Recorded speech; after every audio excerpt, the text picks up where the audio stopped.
Bonjour, bonsoir. Code 243 vous invite à suivre un programme spécial ce soir avec M. Richard Miniter. C'est un excellent et imminent journaliste qui est installé aux États-Unis, qui a eu à faire une enquête et un reportage sur la prétendue richesse de M. Joseph Kabila, président de la République démocratique du Congo. Richard, good evening. Good evening. Il va avec nous ce soir nous donner un peu plus de détails de ce qui s'est passé, de ce qu'il connaît sur la RDC et surtout sur la richesse de M. Joseph Kabila. Et pour ce faire, nous allons avoir à ma gauche quelqu'un que vous connaissez déjà qui s'appelle Freddy Monanga. Bonsoir Freddy. Bonsoir Abraham. Freddy va nous servir également d'interprète, mais également il sera avec moi dans cette émission pour poser des questions à Mr. Richard. Mr. Richard, for those who doesn't know you, can you please let them know? I was very amused to see that some of my critics in the Congo have said I am just a freelance journalist, a non-entity among journalists. J'étais vraiment, ça m'a amusé de voir que les Congolais me prennent pour un petit journaliste. Exactly, Freddie. And so I thought I should tell you some of my credentials. I have written 4 New York Times top 10 best-selling books. Alors, il a écrit 4 New York Times meilleurs livres vendus sur le marché américain. I was on the staff of the Wall Street Journal in Brussels and in New York. Il a travaillé à Bruxelles et à New York dans l'équipe de Wall Street Journal. I was on the staff of the Sunday Times of London on its investigative team. Il a travaillé comme journaliste investigateur du journal londonien Sunday Times. The Sunday Times is the largest quality newspaper in Britain. Et c'est le and plus the grand journal investigative londonien. team has won many, many awards. Okay, c'est le plus grand journal londonien et qui a remporté beaucoup de prix. I've been published in every major publication in the United States and many important publications in Europe. Et il a beaucoup écrit aux États-Unis et en Europe. I've been to 38 African countries over the last 17, 18 years. Il a été dans 38 pays africains ces dernières 17 années. So while I do not know as much about the Congo as the gentleman sitting here, I am reasonably well informed as a journalist. Ok. Ce que je vais apprendre sur le Congo, je vais l'apprendre avec mes amis qui sont assis ici avec moi. We thank you so much. Your publication that has been released on June 30th has brought a lot of reactions among our politicians in the Congo. Opposition parties members were so happy to discover that what you have said or written was exactly what they've been saying for a decade. But they had no proof actually to confirm that. But on the other side, the majority party of President Kabila has been denying, saying this is untruth. There is no facts, and actually they've been saying this is a trick, this is not something that is reliable. What can you say to those who are waiting for you to listen actually to what you have written? Well, first of all, I should explain one of the conventions of American journalism is to say things like allegedly and seems for legal reasons. So the care with which those words were written is to make sure that they are both precise but also do not lead to lawsuits. It does not, because I'm using words like allegedly and seem, indicate that I do not trust the information. The information is from multiple sources, and I have a great faith in it, or I would not have written it. Et donc, selon les conventions du métier de journaliste aux États-Unis, un journaliste ne peut pas écrire n'importe quoi, parce qu'il y a surtout les procès qui peuvent faire perdre beaucoup d'argent aux journaux. Exact. Et donc, tout ce que monsieur Richard doit écrire comme journaliste doit être vrai et comment dirais-je, faire en sorte que le journal ou le magazine qui le publie puisse éviter d'avoir des lawsuits, donc des procès. Un procès. Mm-hmm. So while I cannot tell you the names of my sources because they came to me with the condition of anonymity, they were very specific in that they were bank accounts in the British Virgin Islands. Donc monsieur Richard ne peut pas nous donner les sources de son information, puisqu'il a, il a d'ailleurs eu l'information de plusieurs sources, et ces sources ont été très détaillées, très spécifiques. Il y a eu des comptes bancaires dans les îles Vierges. Exact. And that those accounts across those accounts, there is some 15 billion US dollars that is owned by various entities controlled by Mr. Kabila. Et à travers tous ces comptes bancaires, il y avait à peu près 15 milliards de dollars, c'est ça, qui appartenaient à plusieurs noms différents. This amount, $15 billion, is larger than the gross domestic product of many African countries. Ah oui. True.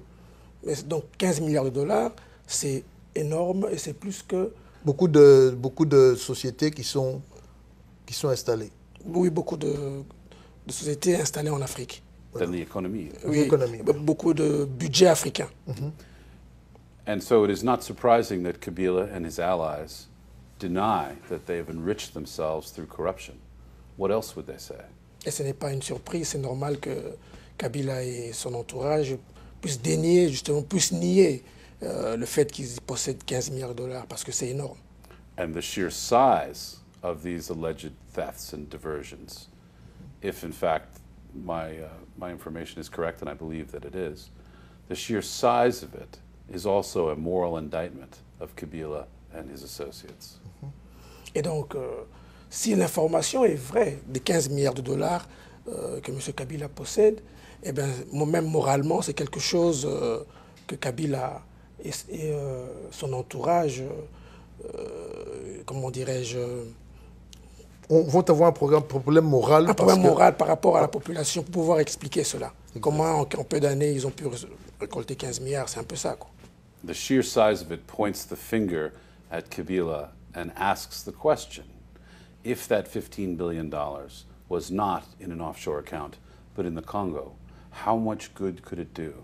How many people could it feed? How many miles of roads could it build? How many hospitals could it build? Exactly. Et donc, si les 15 milliards de dollars n'étaient pas dans les comptes offshore, dans les îles Vierges, et s'ils étaient au Congo, cet argent pouvait faire beaucoup de choses dans le social, les hôpitaux, les écoles, construire des routes, nourrir des millions de Congolais. So I think there should be an international investigation done by trusted third parties that could investigate these charges and examine these offshore accounts in the Virgin Islands, the British Virgin Islands and elsewhere, and see what the truth of the matter is. And if Kabila is as innocent as he claims, he should fully cooperate with this investigation. Donc il faudrait qu'il y ait il serait préférable qu'il y ait une enquête internationale pour pouvoir vérifier ces informations et voir si ces comptes dans les îles Vierges et ailleurs sont vraiment vrais et que ces comptes appartiendraient effectivement à M. Kabila. Et si M. Kabila prétend ou est innocent, eh ben, ces investigations indépendantes vont l'innocenter. If the man has nothing to hide, let him cooperate. Eh ben, s'il n'a rien à cacher, il devrait coopérer. I doubt he will cooperate. Et je doute qu'il va coopérer. But that tells us something too, doesn't it? Et ça veut tout dire. The article also said that several relatives of Kabila, who are members of parliament, have a monopoly on the printing business. And that is why the Congolese government required all new passports to be issued. They say it is in compliance with international security to have biometric data, but in fact, it is to enrich their family who will have to print all of these new passports. True.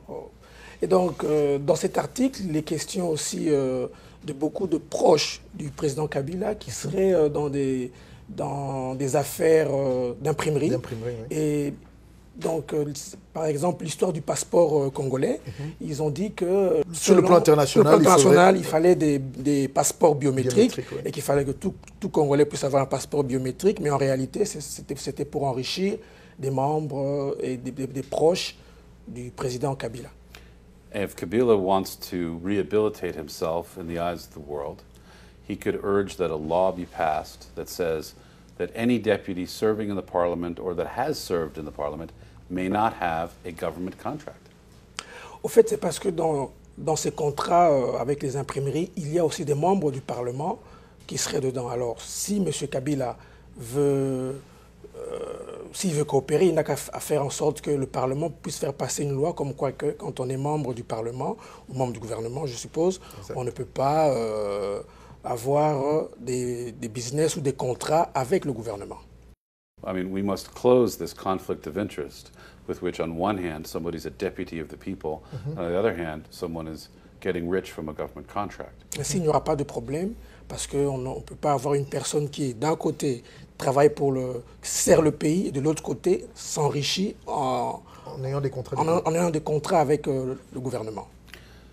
There is nothing wrong with being a rich man who owns a company and getting richer by running that company. C'est pas mauvais d'être riche et d'avoir une compagnie qui vous enrichit. There is nothing wrong with being a deputy in parliament and representing your people. Et ce n'est pas non plus mauvais de servir son peuple. But there is a problem doing both at the same time. Et c'est un sérieux problème de faire les deux en même temps. Every decision you take, people will naturally wonder, is it for the good of the people or the good of the pocketbook? Parce que chaque décision que tu prendras, le peuple se poserait la question, est-ce que c'est pour vos intérêts propres ou pour les intérêts de la nation? Frankly, the members of Kabila's family would have to be Roman Catholic saints to avoid a temptation of this size. Et sincèrement, les membres de la famille de Kabila et ses proches ne devraient pas vouloir aller dans ce sens-là. En fait, il devrait être des catholiques romains, des saints catholiques romains pour ne pas tomber dans... Pour ne pas tomber dedans, quoi. Voilà. Thank you for those who are joining us right now. We are broadcasting in French and in English for a better audience. We have on this this stage really remarkable and well-known journalist.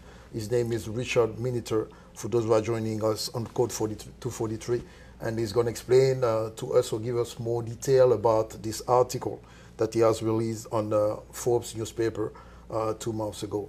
Pour qu'il nous rejoigne, nous sommes sur Code 243 avec M. Richard Miniter qui nous explique le fond de son article. Là, nous avons passé la première partie où il explique la partie financière. Nous allons maintenant voir la partie politique. Let's talk about la partie politique de l'administration Obama.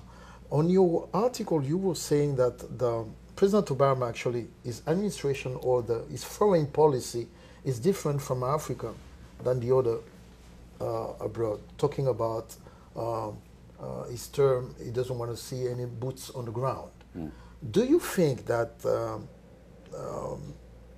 America is about to use a little bit more his forces on the ground in Africa to bring some changes if necessary?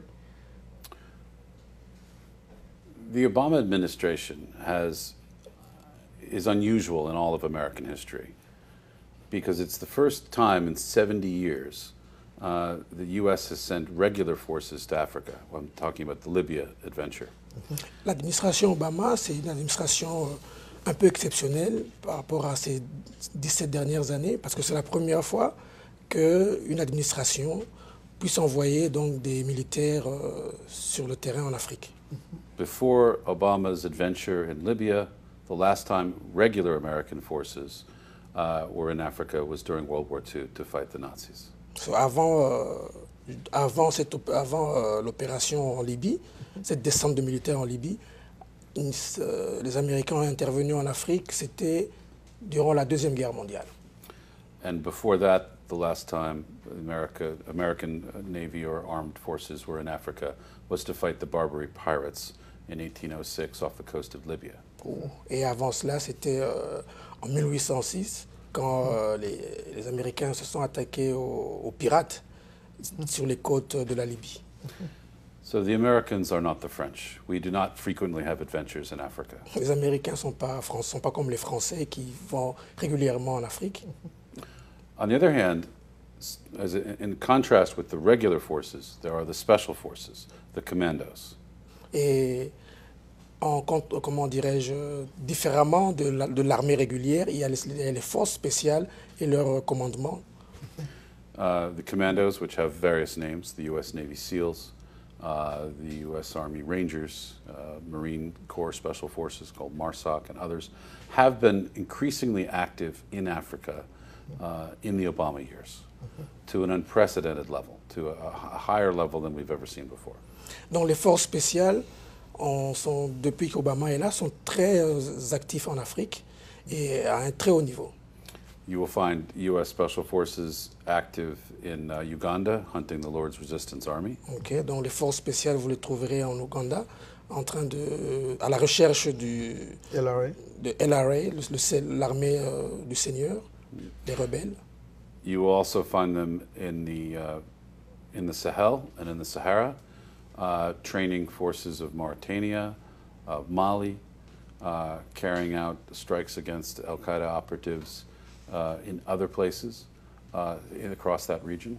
Donc vous le trouverez aussi au désert et au Sahel et dans le Sahara, et aussi en Mauritanie, au Mali, et en même temps à la recherche des forces des militants de l'Al-Qaïda, c'est bien ça? There have been operations by U.S. Special Forces also in Niger and in Chad. Et il y a aussi les forces spéciales au Niger et au Tchad. There are listening posts that have been also set up to intercept Al-Qaeda communications in Africa. Et il y a aussi des postes qui sont là pour intercepter les communications entre Al-Qaïda et l'Afrique. And there is a much greater cooperation diplomatically, militarily, and on intelligence matters between African countries, both Muslim and non-Muslim, and the United States. More cooperation than ever before. Et donc, il y a une plus grande coopération avec l'administration américaine depuis qu'Obama est là, une coopération tant militaire, politique et diplomatique. And in addition to that, the economy of Africa, which is growing rapidly, is growing rapidly through exports to the United States. And there's an increased economic interest in Africa because of this. Et donc depuis, il y a une augmentation, d'abord l'économie africaine qui est en croissance, et une augmentation des importations et des exportations entre l'Amérique et l'Afrique. All that said, I think it's highly unlikely that President Obama or any American president would seek to bring down a president of the Congo by force. Donc, au vu de tout cela, cela ne peut pas faire en sorte que le président Obama fasse partir M. Kabila par la force. However, there's also the force of world opinion and the force of sanctions and the force of concerted effort with the Europeans and the other industrialized nations. Et bon, il y a aussi les forces de l'opinion internationale, il y a les forces européennes, les pressions européennes qui font en sorte que M. Kabila se sente dérangé. Quoi. And when the special envoy to the Congo, Russ Feingold, a former U.S. senator, said that Africa needs strong institutions, not strong men, that was meant as a, let's say, incredibly powerful suggestion to Mr. Kabila that he should honor his country's constitution and leave office when his term expires in 2016. Ben, lorsque l'envoyé spécial des États-Unis était parti au Congo et qu'il a affirmé que l'Afrique, et le Congo en particulier, a besoin des institutions fortes et non des hommes forts, c'était une façon de faire comprendre à M. Kabila qu'il devrait respecter sa constitution. Et de quitter le pouvoir, en 2016. Ça fait partie du respect de la Constitution. What makes countries great is when leaders voluntarily leave power. It's the countries that have leaders for life that are the poorest countries. It is the countries in which the leaders leave as a schedule as reliable as that of a train or an airplane. Those are the countries that are rich. Ce qui fait qu'un pays est grand et riche, c'est le fait que les dirigeants, les présidents, partent d'eux-mêmes à la fin de leur mandat. Les pays qui ont des dirigeants à vie sont en général des pays pauvres. And so, if Congo is going to succeed, its leaders must step aside as their time expires. Et si le Congo doit réussir, Et si le Congo veut émerger, il faudrait que les dirigeants puissent céder leur place comme prévu par la Constitution. A country is not an inheritance or an heirloom to be passed down a chain of family. Un pays n'est pas un héritage qu'on passe entre membres de famille, de père en fils, et ainsi de suite. If that is the idea of Mr. Kabila, what he has done is made the Congo his colony. Alors si c'est ça l'idée, eh bien alors M. Kabila a fait du Congo sa colonie. If Congo is going to have a chance, and Mr. Kabila will have to leave office when his constitution requires, and if this happens on a regular basis, as elected office holders leave when they are supposed to, it will build international trust in the Congo, it will lead to more foreign investment, it will lead to a middle class, and I think the Congo could give Nigeria a run for its money with economic growth. Mm-hmm.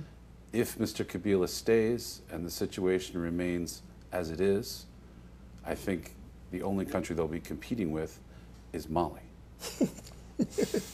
Et donc, si le président Kabila insiste pour rester au pouvoir, ainsi que les membres de son entourage politique, eh bien, le Congo sera un pays qui ne va pas attirer la confiance des investisseurs internationaux, ainsi que des bailleurs de fonds. Et donc, s'il reste à son poste, qu'est-ce qu'il a dit encore? Le Congo pourrait être comparé au Mali. Le Congo pourrait être comparé au Mali. Tandis que si M. Kabila partait, le Congo pourrait dépasser le Nigeria. Si le Congo, justement,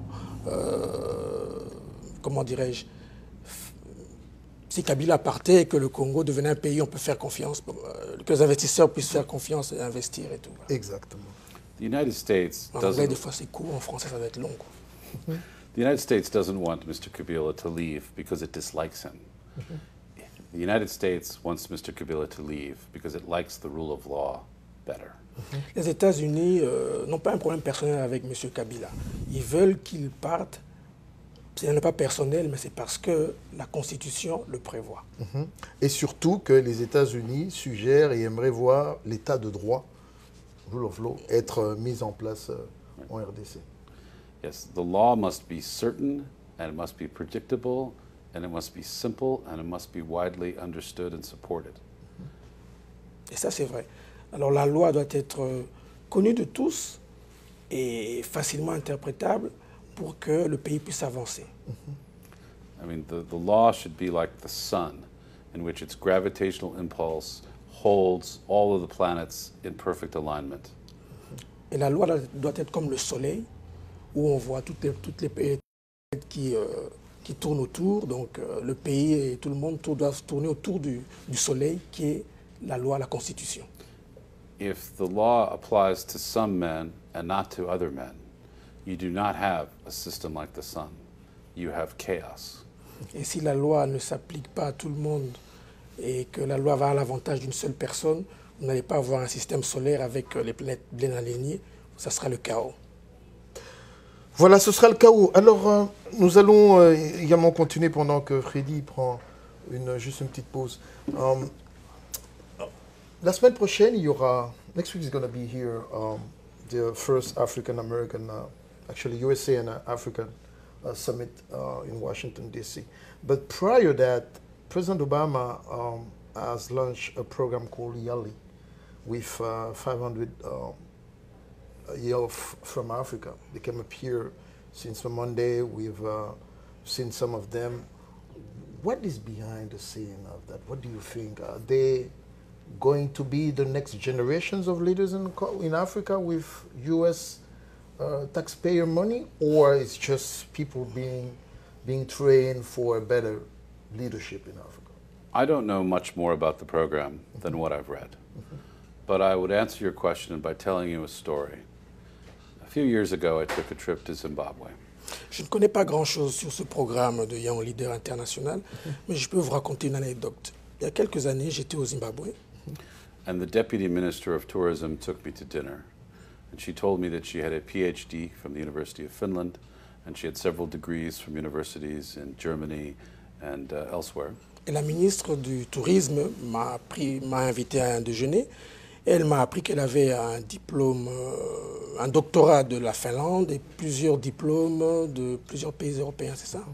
So this highly educated woman leans in and says to me, "So what do you think of my country?" Donc une femme aussi éduquée que moi et qui vient ici dans mon pays, qu'est-ce que tu penses qu'elle va faire, c'est ça? And I Qu'elle said, va être? "I think it is a very poor country." And she says, "Why?" And I said, "Look at all the educated, intelligent people in government." And she says, "This makes no sense." And I said, "In a rich country, the idiots are in government and the smart people are in business. In a poor country, the smart people are in government and the idiots are in business." Wow, that's great. Alors, donc, Voilà, donc, voilà, il dit, je lui ai répondu que dans des pays riches, ce sont les personnes intelligentes sont dans les business et les moins intelligentes ou les idiots sont au gouvernement. en politique. Alors, en politique. Tandis que dans ce que je vois ici en Afrique, c'est que les personnes qui sont intelligentes sont au gouvernement et les moins intelligentes sont en affaires. Donc vous comprenez que c'est plutôt l'impulsion d'avenir de ceux qui sont en économie pour qu'un pays avance. Thank you so much, Alain. So I think this program is doomed to failure because it trains smart people to get involved in government, and government creates a tremendous temptation for them to take aid money for their private uses rather than for the public good. Donc, selon Richard, ce programme de Young Leader africain va droit à l'échec. Oui. Parce qu'on est en train de former des jeunes intelligents, diplômés, intellectuels, à entrer dans le gouvernement, alors qu'ils devraient faire autre chose pour le pays. It would be far better if there was a different program in which Congolese competed to come study business in the United States, come study engineering, science, things where they could make a living in Congo and make the life of ordinary people better. Congo does not need more politicians. It has an oversupply of them. What it needs are people who create jobs, people who open gas stations and plow farms and build things and make things. Donc Richard dit que ce genre de programme n'est pas intéressant. Il aurait été préférable que les États-Unis puissent avoir un programme où ils formeraient des ingénieurs, en fait des entrepreneurs, qui après iraient au Congo pour créer de l'emploi, améliorer la qualité de vie de plusieurs citoyens. In any society, there are three classes. There is the political class, there is the predatory class, and there is the productive class. Dans toutes les sociétés, il y a trois classes.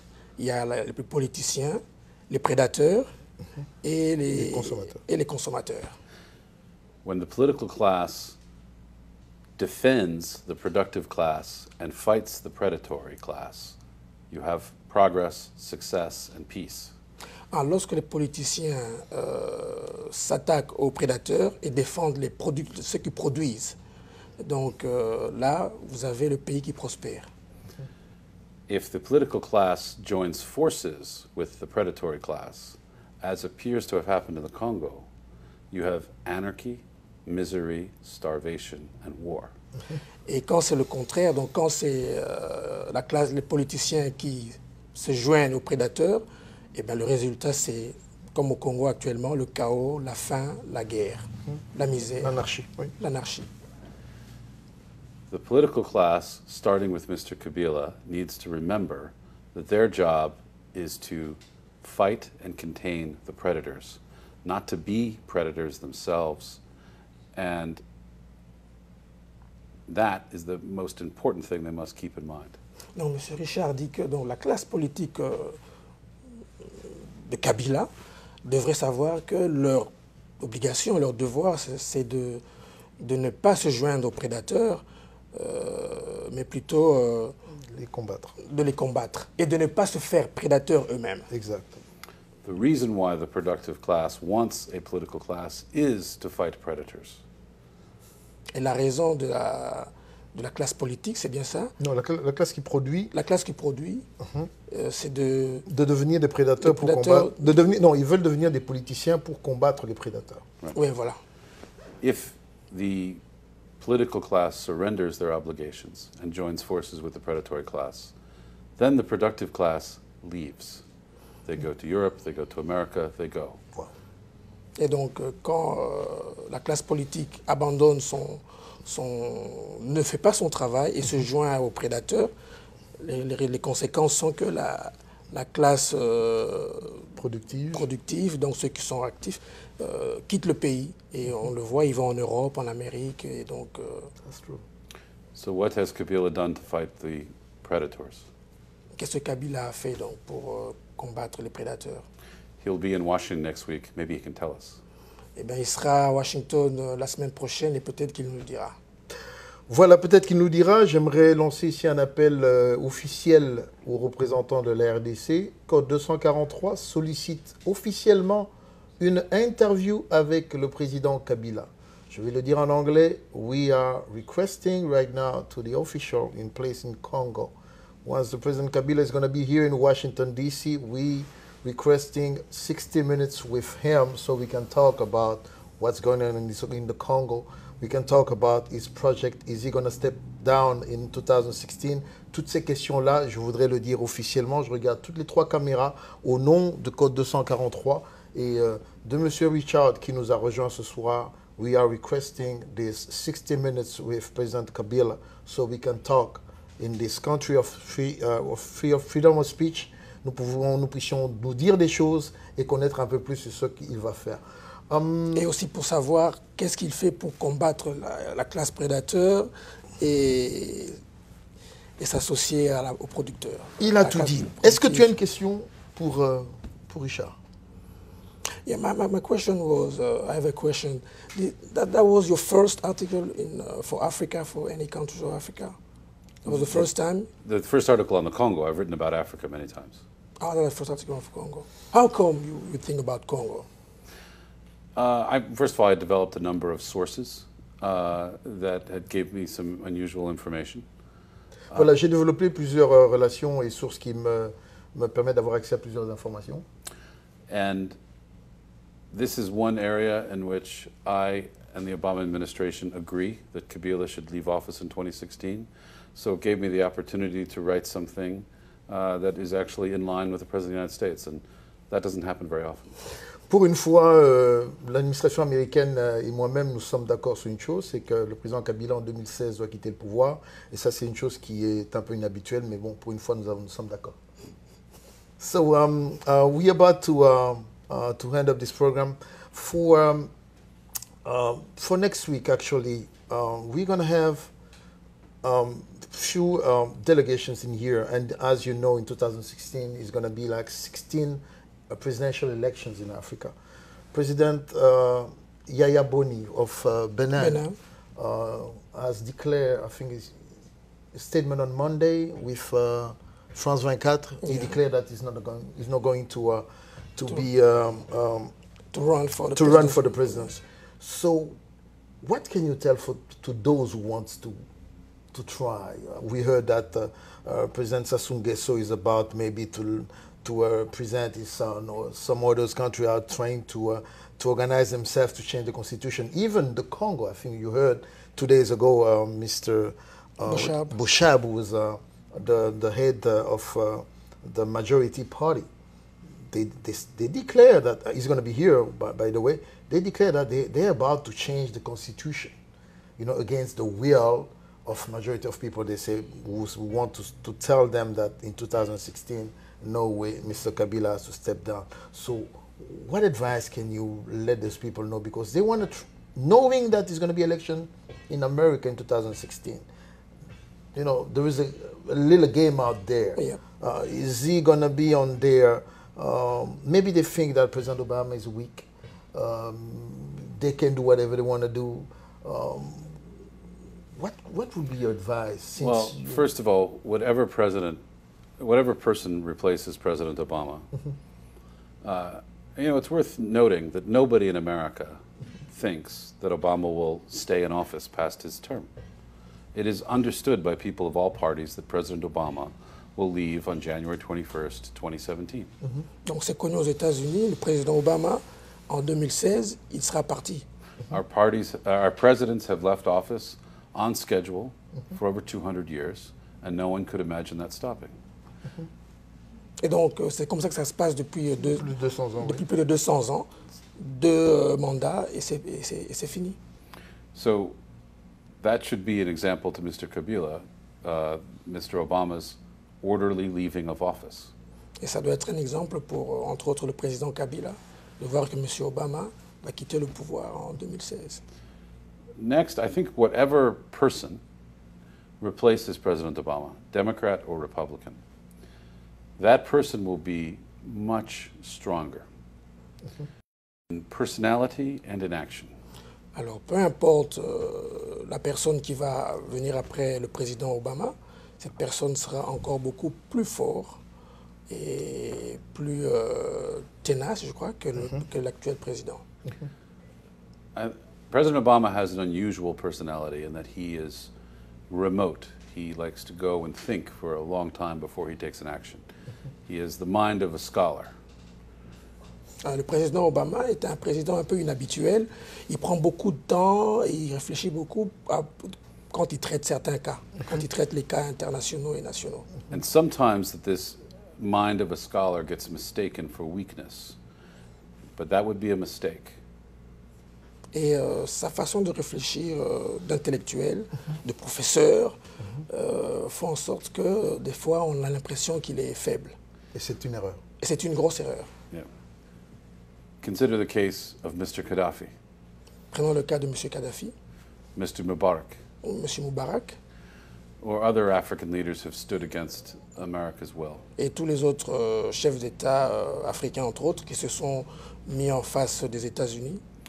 But speaking of the opposition, they too have a moral obligation.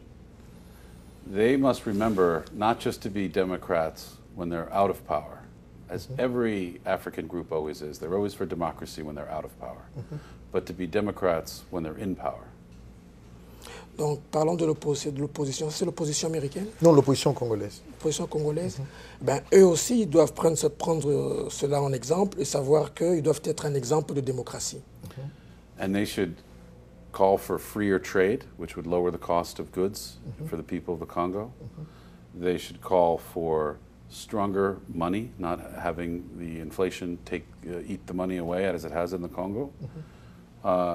And the restoration of law and stability and peace throughout the country. Et donc, And then to follow those words with actions. et donc les opposants congolais devraient faire en sorte qu'ils se battent pour la paix, pour l'application des lois, donc le respect de la Constitution et des lois, pour une forte monnaie et aussi en même temps pour la forte monnaie. Il a parlé d'inflation, forte monnaie, qui a forte monnaie, et puis... what was the last one? To follow their words with actions for tolerance and peace. Voilà. They should lay out detailed programs that establishes exactly how they're going to do these things. Not just promise heaven on earth, but to look for practical realities and make the step by step and put it in writing and let people see it. Et donc les opposants ne devraient pas faire des promesses en l'air, ni des promesses démagogiques. Démagogique, ouais. Ils devraient faire des promesses qui touchent à la réalité du quotidien du peuple congolais, le mettre sur écrit et faire en sorte que tout le monde puisse avoir accès à cela. One of the dangers of being in opposition is that you become frustrated with the people who've held Kabila in power for so long. You forget that they are also reasonable, and you must appeal to their reason. You must appeal to their hearts and their heads. Un des problèmes d'être trop longtemps resté opposant contre un régime comme celui de Kabila, c'est le fait que les opposants, ils oublient des fois qu'ils ont en face des êtres humains qui ont un cœur, qui réfléchissent et qu'ils peuvent jouer sur ça pour les ramener à la raison. Exact. Vous nous rejoignez, c'est avec le célèbre journaliste Richard Miniter qui a écrit plusieurs articles, qui a été nominé, qui a été best-sellers de plus de 4 livres, très connu, qui écrit dans tous les grands magazines et qui a surtout depuis le 30 juin, fait connaître à l'opinion nationale et internationale qu'il y a 15 milliards de dollars qui ont été soutirés de la caisse de l'État ou par sous plusieurs formes, l'exploitation pétrolière, l'exploitation des imprimeries et autres, par celui qui est le président de la République démocratique du Congo, Joseph Kabila. Je vais me tourner vers lui. Là, nous allons aller vers la fin. We are going to about to conclude our program. Is there any say or any advice that you can give to those who are, and there are a lot in the diaspora, Congolese diaspora?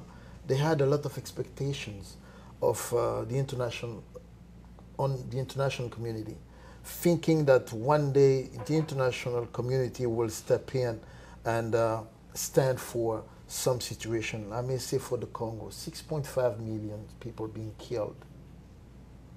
Nobody is talking about it. We've seen over and over on TV what's going on in Gaza. It's polarizing the attention. What is, how can the international community change its way of viewing the situation maybe?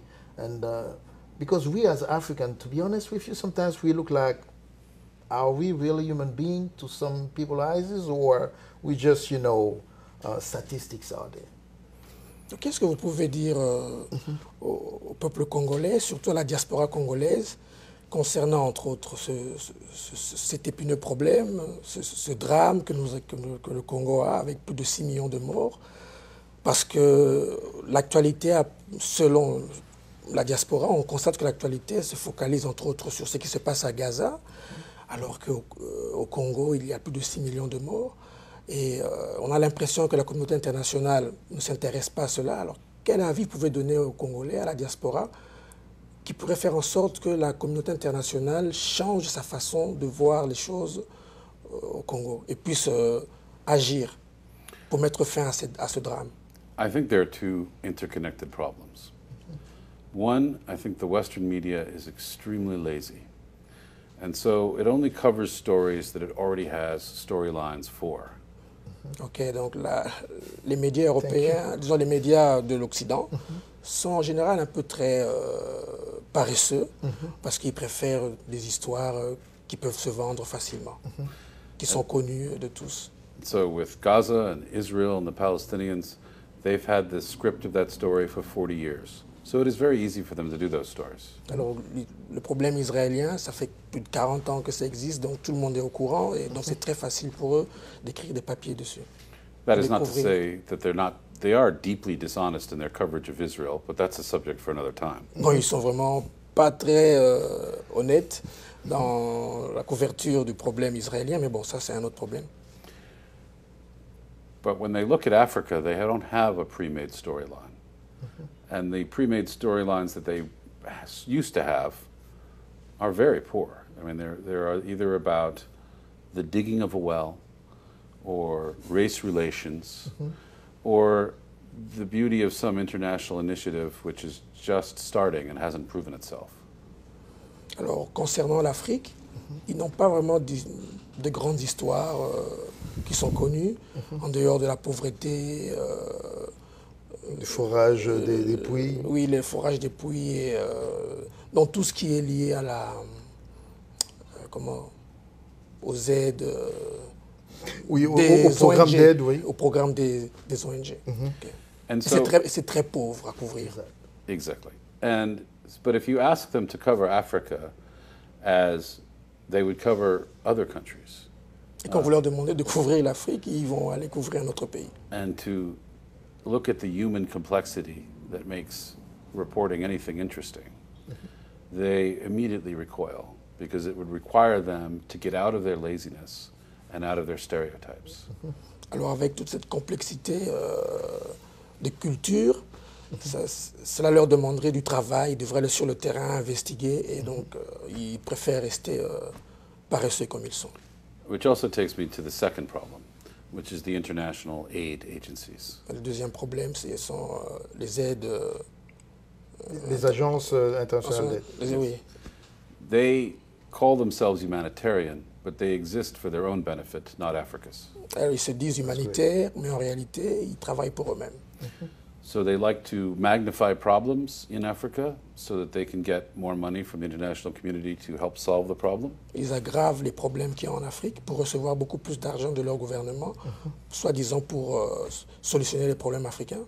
And they ignore the fantastic economic growth we've seen in the west of Africa especially. Et ils ignorent cette croissance économique de l'Afrique, entre autres celle de l'Afrique de l'Ouest. The economic growth in Africa frightens them because it means that the Africans might not need them anymore. Et la croissance économique de l'Afrique, ça les fait peur parce que cela voudrait dire que l'Afrique n'a pas besoin de leur argent. On the other hand, the international aid agencies do not like to go any place truly uncomfortable.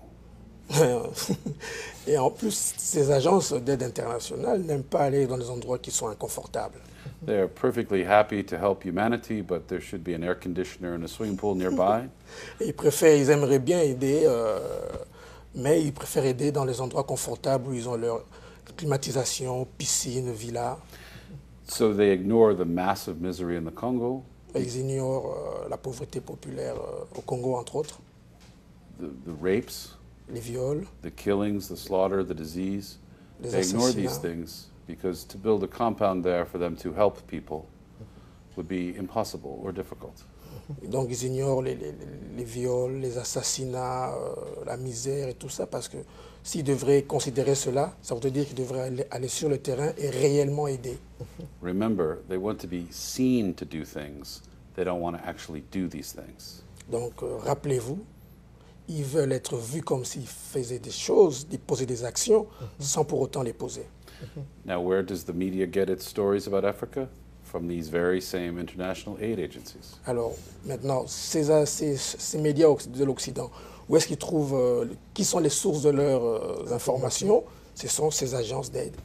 So the West does not act to alleviate the misery in Africa because they simply don't know it beyond what the aid agencies tell them. Et donc l'Occident ne peut pas vraiment aider l'Afrique parce qu'ils ne savent rien de l'Afrique. Tout ce qu'ils savent, ça vient de ces agences. I mean, and these aid agencies do not prioritize. For example, when I was in Darfur, I saw a camp they were putting up for displaced persons, and they were bringing in food, and these people had livestock. And I looked around at the bushes, and I could see that there was green grass, there were trees with leaves close to the ground. So I said, these people are not hungry. If they were hungry, they would have eaten their livestock. And their livestock is not hungry because the livestock has not eaten the green shoots of grass and the low leaves. Voilà, lorsque j'étais dans le Darfour, j'étais étonné de voir qu'on amenait une aide alimentaire alors que les populations qui étaient là avaient du bétail, avaient des troupeaux. Et je pouvais même remarquer qu'il y avait au sol de l'herbe et même des feuilles qui étaient tombées. Alors ceci voudrait dire que si ces populations étaient affamées, elles pouvaient se nourrir de ce troupeau, de ce bétail qu'elles avaient, ce qui n'était vraiment pas le cas. C'était de déplacer, financé par une aide internationale. So I said, so why is this camp here and why are you bringing this food here? And he said, well, we have contracts to bring the food here. And this camp is close to the airport and close to the road. And I said, yes, but it is far from the people who are actually starving. And then they said to me, they can walk here.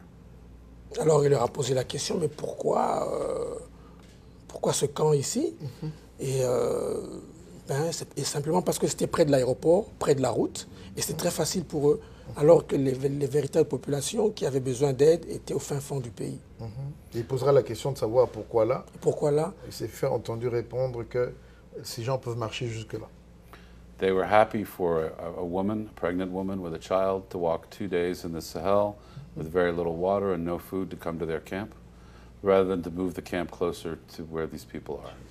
Et c'était pas leur problème de voir qu'il y avait des femmes enceintes avec des enfants qui marchaient pendant 2 jours dans le désert pour atteindre ce fameux camp, alors qu'ils pouvaient aller vers ces populations. So I would hope that the hearts of the people of the West is moved by the suffering in the Congo and the West actually does something. But for these two reasons, the corrupt and lazy media and the corrupt and lazy international aid agencies, I do not expect change to come soon. Alors avec ces agences d'aide internationale qui sont corrompues et les agences internationales qui sont corrompues et les médias qui sont très paresseux, je doute fort qu'il y ait un changement de vue de l'Occident.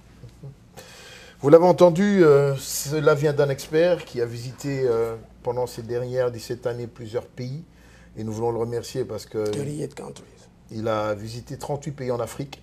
Vous comprenez que contrairement à ce que certaines autorités du Congo ont essayé de dire, Monsieur Richard Miniter est au contraire un journaliste de renom ici aux États-Unis. C'est vraiment pour nous, le Code 243, un privilège de vous recevoir.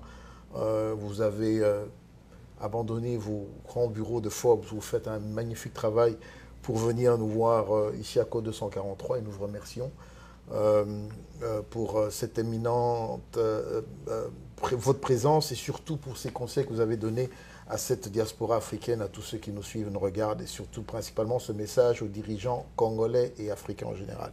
Freddy, je me tourne vers toi. Is there any further question that you may have before you close up this program tonight? Yeah, you said the Western media, they're lazy. So how long do you know about that? So how can you on your side, can you work on that? It's a big job. Freddy pose la question parce que M. le Militaire l'a dit tout à l'heure que les médias internationaux sont très lazy, paresseux. Qu'est-ce qu'il lui pourrait faire? Il dit que bon, c'est... Est-ce qu'il peut travailler? Il peut travailler là-dessus parce qu'il est journaliste. Exactement. Avec ses collègues. Oui. And what was your answer? I said it's a big job. C'est un grand travail. C'est un grand travail. Un grand travail par ailleurs qui pourrait vous intéresser aussi à ce que nous puissions ensemble donner des bonnes informations. Vous comprenez que les sources d'informations de ces grands médias sont ceux qui viennent du même pays qu'eux et qui sont sur terrain partageant la même langue et ceci ne va pas nous aider. C'est pour cela que vous voyez ce souci que nous avons d'aller rencontrer les personnes qui ont cet accès, qui ont cette voix, qui porte un peu plus haut que la nôtre et bien plus grand, de manière à ce que nous puissions humblement écouter, recevoir des conseils et surtout apprécier la manière de travailler. Mr. Richard, I would like to really thank you for this opportunity you gave us and the Congolese community, and I may say the Congolese diaspora and the African diaspora and every single person who's going to be following this program. Once again, we hope that you keep on going to talk, to tell the truth about what you've been discovered about the Congo and other countries out there. We'll be out there if you need some help from outside. We will be out there available for you to help you to raise a voice like what happened right now. You wrote a tremendous article, but on the other side, they're trying to diminish it while we know it's every single of us that it's the truth. It's true. So just thinking about $15 billion being stolen in 13 years, being reinvested in the Congo, knowing that the Congolese budget, yearly budget, is only $8 billion. So this can bring a lot of changes in this country. So I hope, et j'espère, vous, peuple congolais, vous avez la confirmation today, 15 billions, yes, somewhere. We need to push the international community for an inquiry. We need them to build up a team. President Kabila has to tell and let us know and to cooperate. If this is the truth, we need this 15 billion back in Congo. In the Congo, since is in power. So voilà ce que je pouvais vous dire. Freddy, en tout cas, merci pour l'interprétation de ce programme. Mr. Richard, once again, I do thank you. I know you know a little bit French. Maybe you can say something to them. No, my French is terrible. Voilà, il a dit que son français est terrible. Nous vous remercions et vous demandons de publier ce programme à la majorité des personnes là-dehors. Encore une fois, vous voulez nous joindre, c'est www.code243.info ou encore, vous pouvez nous envoyer un message au newscode243@gmail.com ou encore nous appeler au 202 557 6857. Voici nos numéros de téléphone. Nous sommes là pour vous servir. Encore une fois, merci et bonsoir.